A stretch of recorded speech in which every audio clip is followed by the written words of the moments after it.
Le néant, dans sa définition la plus pure issue de la philosophie classique, représente l'absence absolue de toute existence. Pourtant, lorsque l'esprit humain, armé des outils de la mathématique et de la physique contemporaine, tente de percer ce que l'on appelle communément « rien », nous nous heurtons à un paradoxe grandiose, le néant n'est nullement vide. Imaginez que l'on efface toute représentation de la matière, que l'on éteigne la lueur des étoiles, que l'on aspire tout l'air ambiant, et que l'on abolisse même la notion d'un temps qui s'écoule. Ce qui subsiste n'est pas un voile de nuit éternelle et paisible, mais un océan bouillonnant de potentialités, une scène où les lois physiques composent leur propre scénario avant que le moindre acteur n'entre en jeu.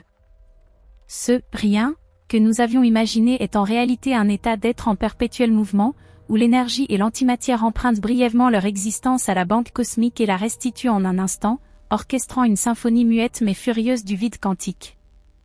Des recherches récentes, menées en 2025, ont révélé des phénomènes encore plus intrigants dans ce vide, tels que l'observation de temps négatifs dans les interactions atomes-photons, suggérant que les fluctuations quantiques pourraient défier nos conceptions linéaires du temps, et des avancées dans les systèmes d'exploitation pour réseaux quantiques qui exploitent ces oscillations pour des applications technologiques inédites, renforçant l'idée que le vide est un réservoir d'énergie exploitable. Pour saisir la nature profonde de ce berceau cosmique, il nous faut abandonner l'intuition quotidienne, forgée pour la survie dans un monde macroscopique, et plonger dans l'univers étrange de la mécanique quantique. Ici, la certitude n'est qu'une illusion. Werner Heisenberg, lors de ses nuits d'insomnie sur l'île de Heligoland, n'a pas seulement découvert une formule mathématique, il a déchiré le voile qui masquait la réalité.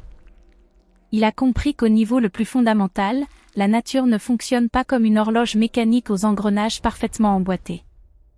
L'électron ne gravite pas autour du noyau comme la Terre autour du Soleil, il forme un nuage de probabilités, un spectre qui existe partout et nulle part simultanément. Le principe d'incertitude n'est pas une limite imposée par nos instruments de mesure, mais une contrainte inhérente à l'univers lui-même. La nature, en son cœur, refuse d'être confinée à une position et une impulsion unique. Cette imprécision est la brèche par laquelle l'existence s'infiltre. Si tout était déterminé avec précision absolue, l'univers serait un bloc statique et mort. C'est précisément cette incertitude qui permet aux particules virtuelles d'émerger du néant, violant temporairement la loi de conservation de l'énergie sur des durées infimes, générant un vide, bouillonnant, d'activité. Des développements récents en 2025 ont challengé ce principe en démontrant des méthodes pour affiner les mesures au-delà des limites traditionnelles, comme des techniques qui réorganisent l'incertitude pour des précisions accrues en position et impulsion, ouvrant des voies à des applications en sécurité quantique et en métrologie, tout en confirmant que ces fluctuations sont la clé de la créativité cosmique. De ce réacteur quantique microscopique, nous projetons notre regard sur l'ensemble du cosmos. La question « d'où vient l'univers ?» n'appartient plus exclusivement à la théologie. Si le vide quantique est en oscillation constante, alors le Big Bang, l'instant de naissance de l'espace-temps, pourrait être une fluctuation aléatoire mais exceptionnellement puissante. Un événement de tunnel quantique à l'échelle cosmique qui a transformé le néant potentiel en réalité matérielle. La théorie de l'inflation cosmique d'Alan Guth nous offre un mécanisme pour comprendre comment une étincelle quantique minuscule, plus petite qu'un proton, a pu s'étendre à une vitesse surpassant celle de la lumière, donnant naissance à l'univers immense que nous observons aujourd'hui. Cette expansion n'a pas seulement étiré l'espace, elle a amplifié les oscillations quantiques primordiales. Ces ondulations probabilistes infimes du commencement ont été figées et agrandies à l'échelle galactique, devenant les semences initiales de la matière. Observez la structure des galaxies, la distribution des nuages gazeux, tout cela est les vestiges fossiles de ces variations quantiques originelles. Nous sommes, au sens littéral, les enfants de l'incertitude, façonnés par les écarts dans les équations du néant.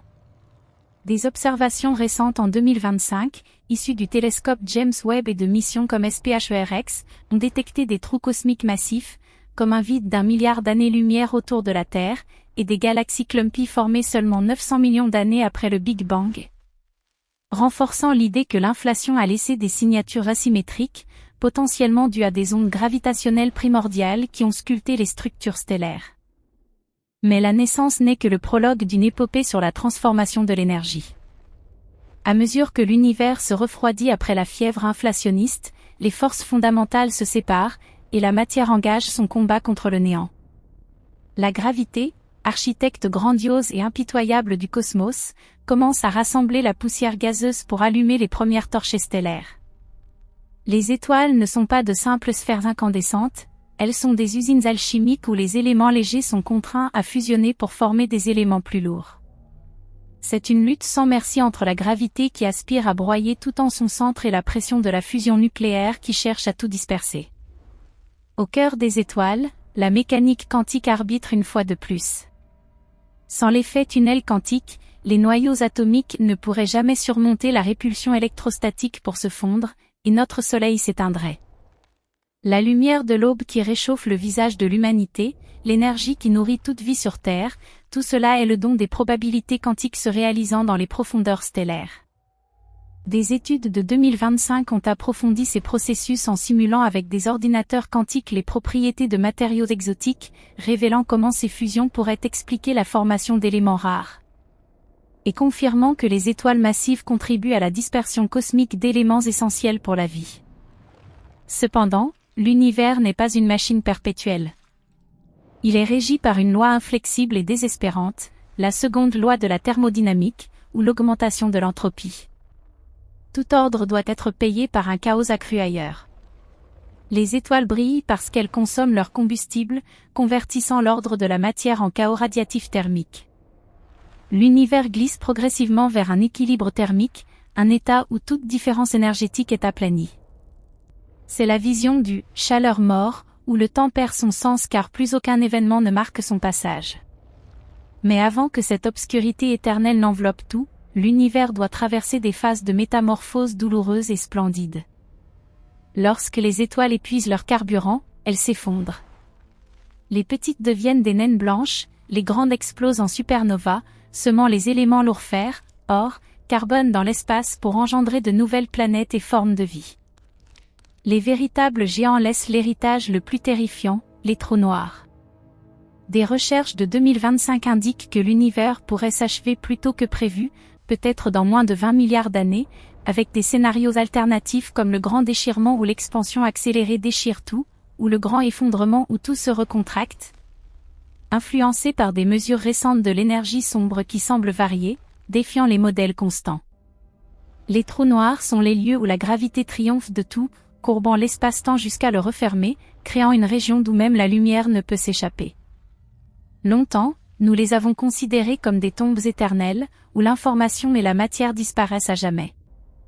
Mais Stephen Hawking, en mariant la mécanique quantique à la relativité générale, a démontré que les trous noirs ne sont pas totalement obscurs.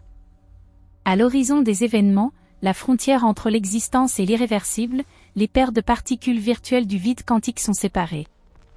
Une particule tombe dedans, l'autre s'évade, emportant l'énergie du trou noir. Au fil du temps, le trou noir s'évapore, émettant le rayonnement de Hawking et finissant par exploser dans une déflagration énergétique finale. Cela porte une signification philosophique profonde, rien n'est éternel, pas même ces monstres dévoreurs de lumière. Dans les millénaires lointains de l'avenir, l'univers ne sera plus qu'une mer de photons froids et de neutrinos errants, un retour au néant, mais un néant épuisé de son potentiel. Des observations de 2025, via les détecteurs de vagues gravitationnelles comme LIGO, ont confirmé les prédictions de Hawking sur l'augmentation de la surface des trous noirs lors de fusion, et détecté des signaux de trous noirs primordiaux potentiels au fond des océans, suggérant que leur évaporation pourrait être observable, renforçant l'idée que ces entités recyclent l'information cosmique. Mais est-ce vraiment la fin? Ou la clôture de cet univers n'est-elle que l'aube d'un autre? La théorie des cordes et les modèles de multivers suggèrent que notre espace pourrait n'être qu'une membrane flottant dans un espace multidimensionnel. Des collisions entre ces membranes pourraient déclencher de nouveaux Big Bang, relançant le cycle de création. Ou peut-être, comme certains physiciens le proposent, notre univers réside à l'intérieur d'un trou noir d'un univers plus vaste. Ces idées, bien qu'elles paraissent fantaisistes, incarnent l'effort suprême de l'intelligence humaine pour forger une théorie du tout, un cadre unique réconciliant la fluidité de l'espace-temps einsteinien avec la danse frénétique des particules quantiques. Nous cherchons l'équation divine, une formule encapsulant la naissance et la mort du cosmos. Des avancées de 2025 en théorie des cordes ont démontré son inévitable comme théorie unifiée, avec de nouvelles méthodes pour tester ses prédictions via des diffusions de particules, et des expériences qui ont failli réfuter le multivers en mesurant un photon en 2 endroits, mais ont finalement enrichi le débat sur les réalités parallèles. La quête des origines du néant nous confronte aux limites de la connaissance. Nous réalisons que la réalité, perçue la table solide, le ciel azur, le flux temporel n'est qu'une illusion macroscopique tissée de fils quantiques invisibles. La matière n'est pas aussi dense qu'on l'imagine, elle est essentiellement un espace vide soutenu par des champs de force. Notre masse ne provient pas des particules élémentaires, mais de l'énergie qui les lie. Selon la relation d'Einstein, énergie et masse sont équivalentes. Ainsi, nous sommes des formes d'énergie condensée, des ondulations temporaires sur la surface de l'océan du néant.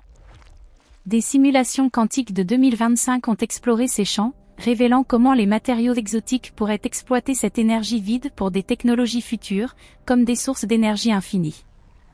En rétrospective sur le parcours intellectuel de l'humanité, des anciens contemplant le ciel nocturne avec une crainte sacrée aux scientifiques traquant la matière sombre dans des laboratoires souterrains, nous discernons un basculement majeur de la conscience. Jadis, le néant était terrifiant, un abîme engloutissant les âmes. Aujourd'hui, nous saisissons qu'il est la source, la matrice de toute chose. Le vide n'est pas la mort, mais la liberté absolue du potentiel non réalisé. Les lois physiques que nous découvrons ne sont pas des commandements imposés de l'extérieur, mais les propriétés intrinsèques du néant se réfléchissant sur lui-même. Des découvertes de 2026 naissantes, comme des asymétries cosmiques détectées par des télescopes avancés, suggèrent que ces lois pourraient évoluer, ajoutant une couche de mystère à l'expansion accélérée. Nous devons une gratitude profonde aux esprits géants qui ont osé fixer cet abîme sans ciller. Heisenberg, Schrödinger, Einstein, Hawking, Goethe, et tant d'autres, ils ne sont pas seulement des scientifiques, mais des explorateurs conceptuels, ayant utilisé le langage mathématique pour redessiner la carte de l'existence.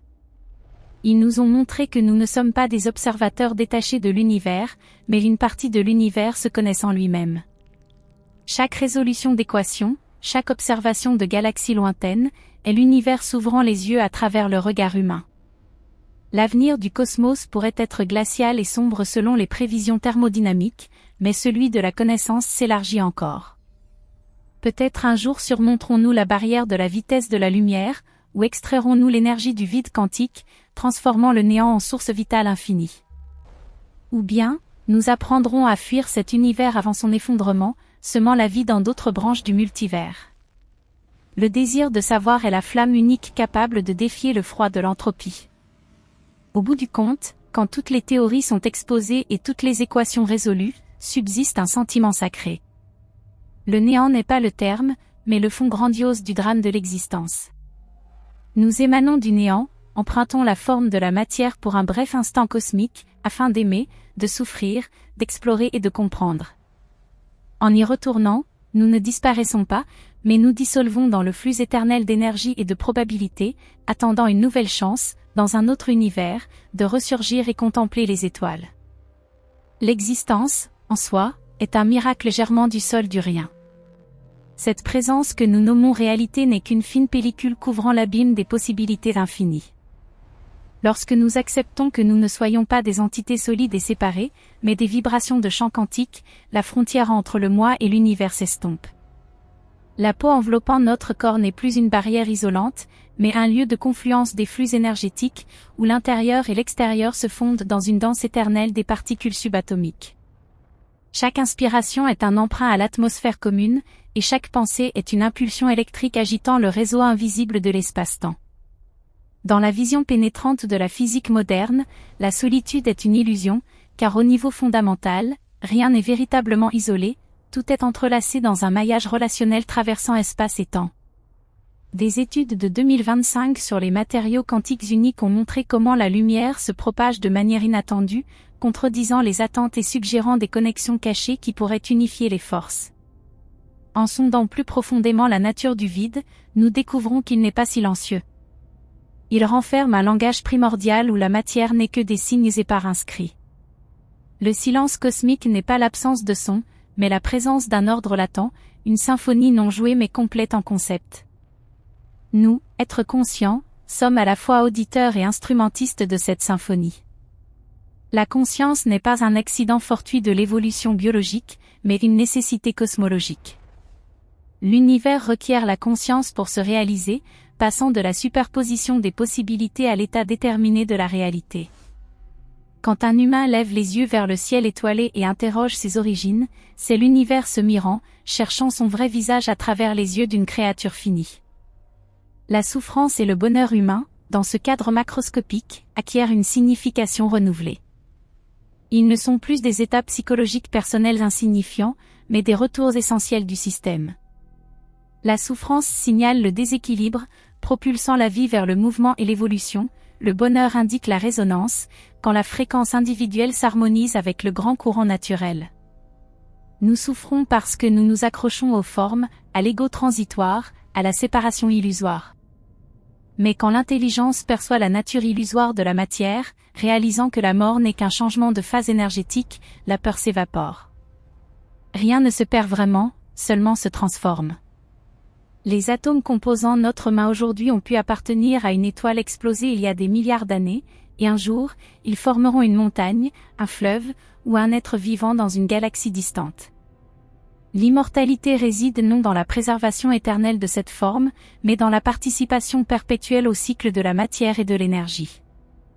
En plongeant dans les strates philosophiques de la mécanique quantique, nous affrontons la question du temps.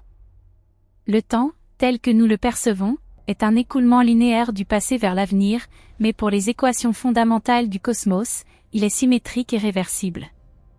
Au niveau quantique, passé, présent et futur coexistent dans un bloc multidimensionnel éternel. Cela ouvre une perspective bouleversante. Notre vie n'est pas un film projeté cadre par cadre, mais un tableau achevé, étalé dans l'espace quadridimensionnel. Nous n'utilisons que la torche de la conscience pour illuminer des portions, créant l'illusion du flux. Si cela est vrai, chaque instant vécu, chaque sourire et larme, est préservé à jamais dans la structure spatio-temporelle. Aucun moment ne s'écoule réellement, il occupe simplement une autre coordonnée sur l'axe temporel inaccessible à notre conscience actuelle. La mémoire n'est pas une recréation de ce qui est perdu, mais une reconnexion à ce qui existe encore ailleurs dans le grand tout. Cette prise de conscience nous oblige à reconsidérer les fondements éthiques de l'humanité.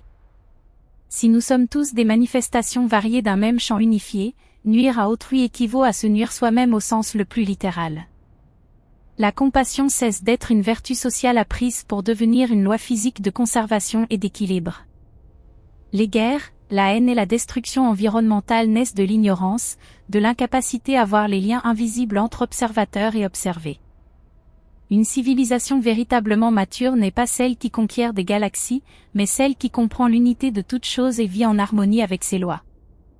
Le progrès scientifique et technique, sans évolution concomitante de la conscience, ne mènerait qu'à une annihilation accélérée, car nous tiendrions le pouvoir des dieux avec l'intelligence d'enfants agressifs.